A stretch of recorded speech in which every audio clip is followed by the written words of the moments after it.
اعوذ باللہ من الشیطان الرجیم بسم اللہ الرحمن الرحیم وما خلقت الجن والانس الا لیعبدون۔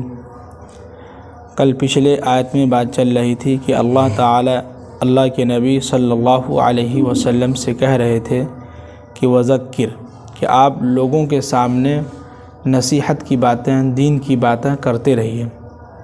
کیا ہے؟ دین کی باتیں، نصیحت کی باتیں یہ کرتے رہیے۔ اس سے کیا فائدہ ہوگا کہ فإن الذکریٰ تنفع المؤمنین، نصیحت کرنا اور بیان کرنا مؤمنین کے لیے جو ہے فائدہ مند ہے۔ جو لوگ مومن ہیں ان لوگوں کے لیے کیا ہے؟ فائدہ مند ہے۔ اگر دین کی بات اور مجلس میں، قرآن و حدیث کی مجلس میں اگر سمجھے کہ اگر نہ ہو اور انسان صرف نماز ہی ادا کر لے تو پھر نہیں ہو پائے گا۔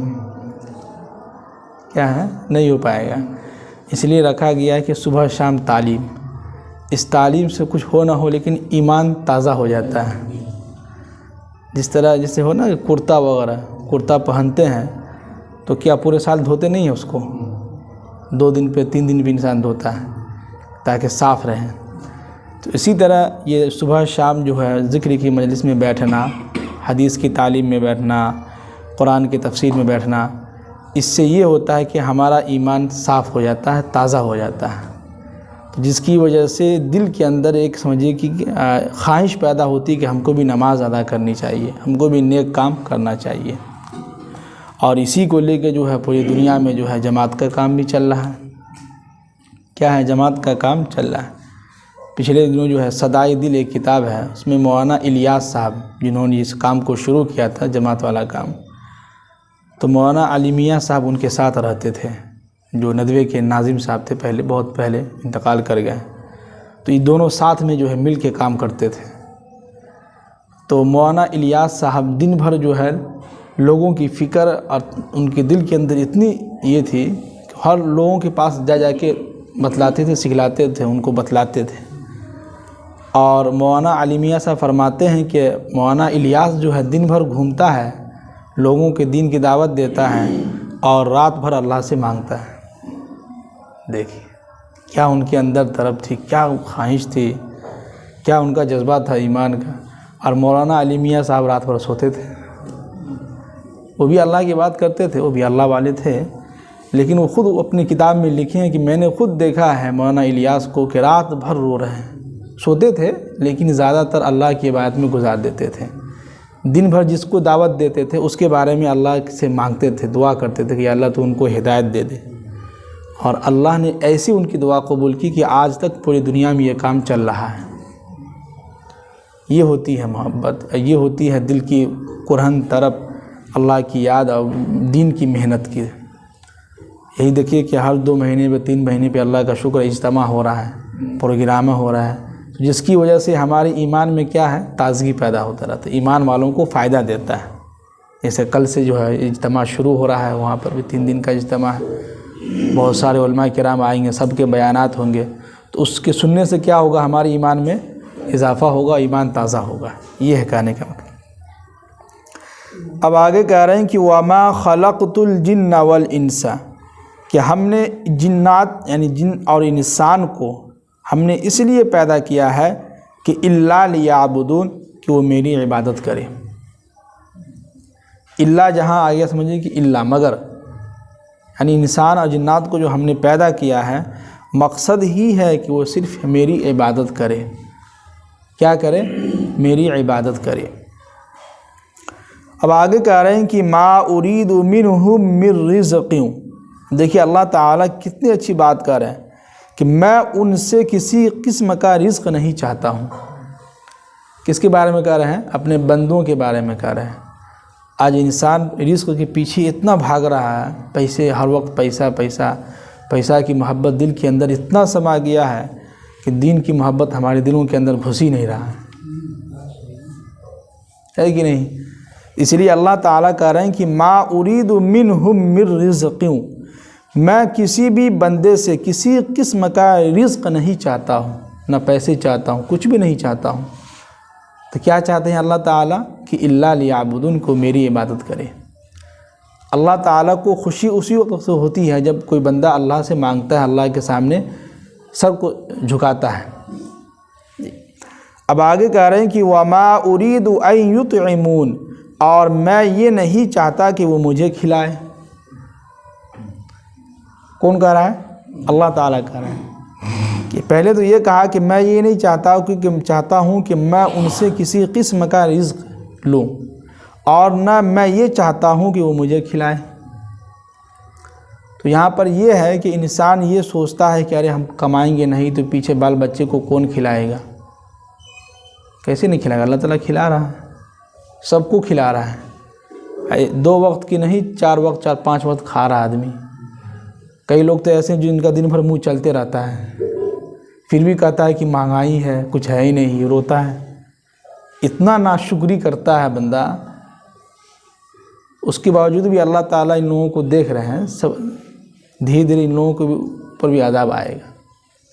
اس لیے ہمیں رزق کمانا ہے، ویسا نہیں کہ آدمی دن بھر مسجد میں ہی بیٹھ جائے۔ قرآن یہ بھی نہیں کہتا ہے، یہاں کہنے کا مطلب یہ ہے کہ آپ رزق کمائیں، لیکن اتنا نہ کمائیں کہ آپ قرآن نماز روزہ سب کچھ بھول جائیں۔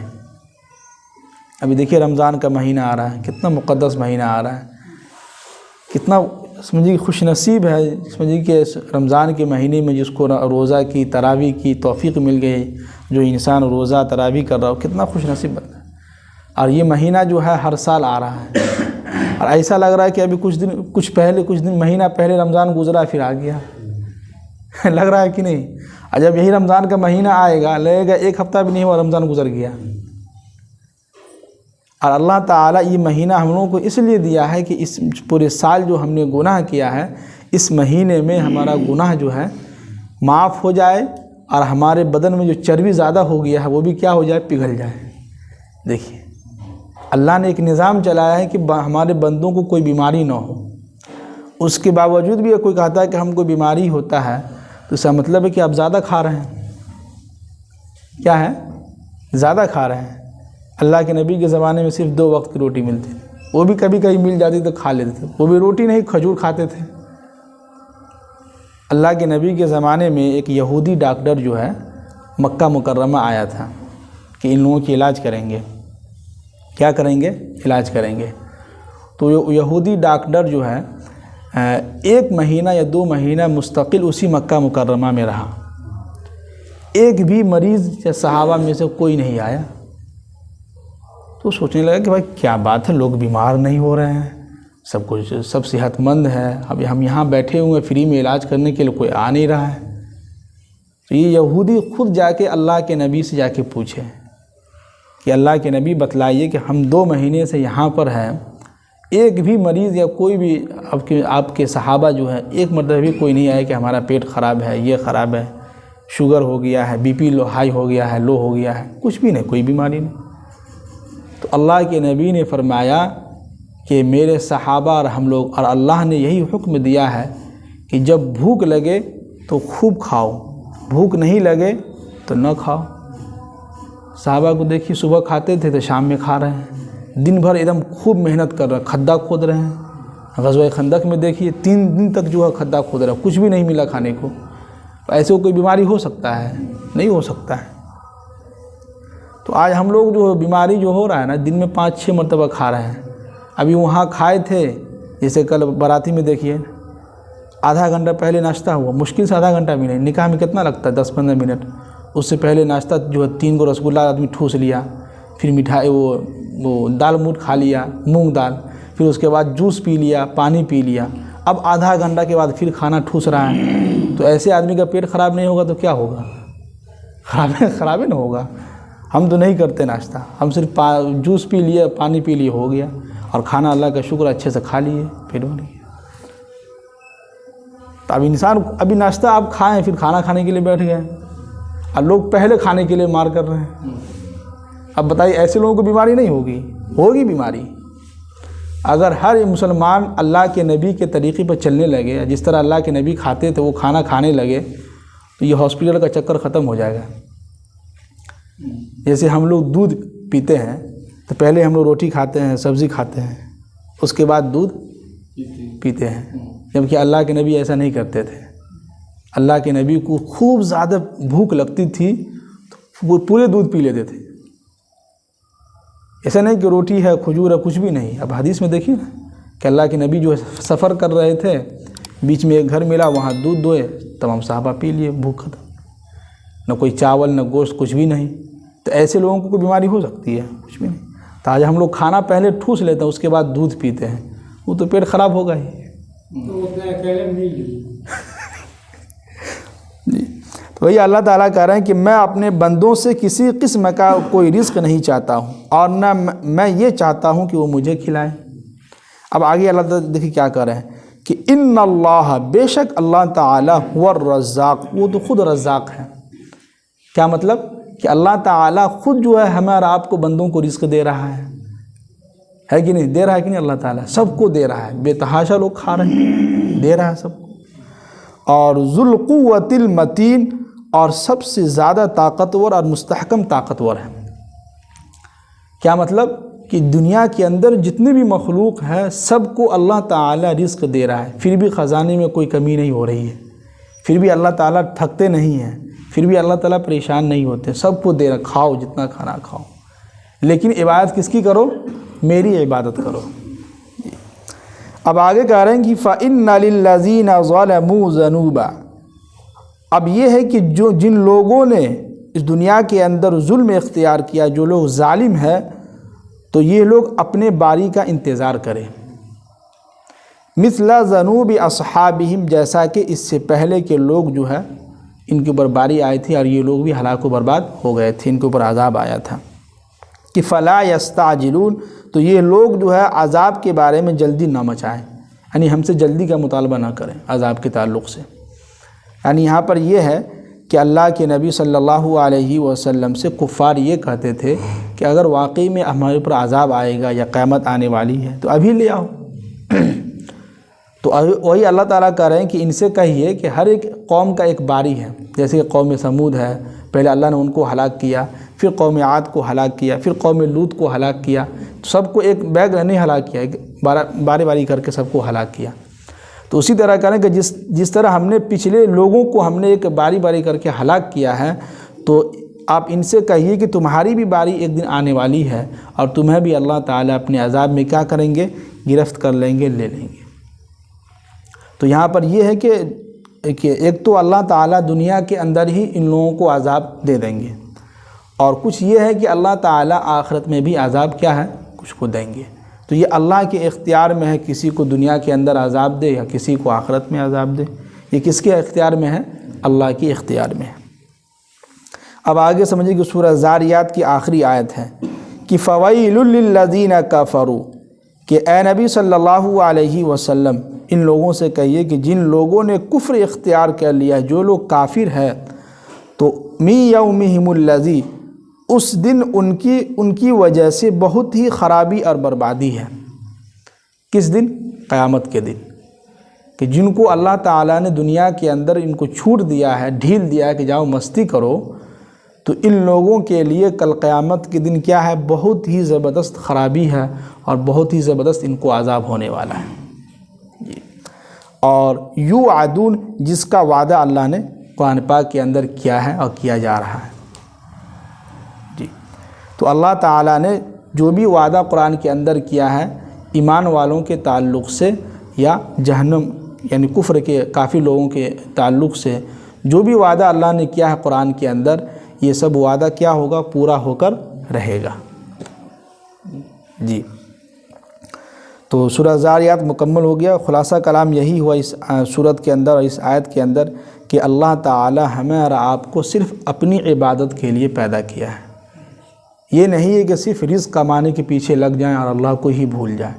رمضان آئے پتہ ہی نہیں چلے کہ رمضان آیا, روزہ بھی رکھنا ہے, تراویح بھی نماز کے ادا کرنا ہے, کچھ بھی نہیں, سب ایسے چل رہے ہیں.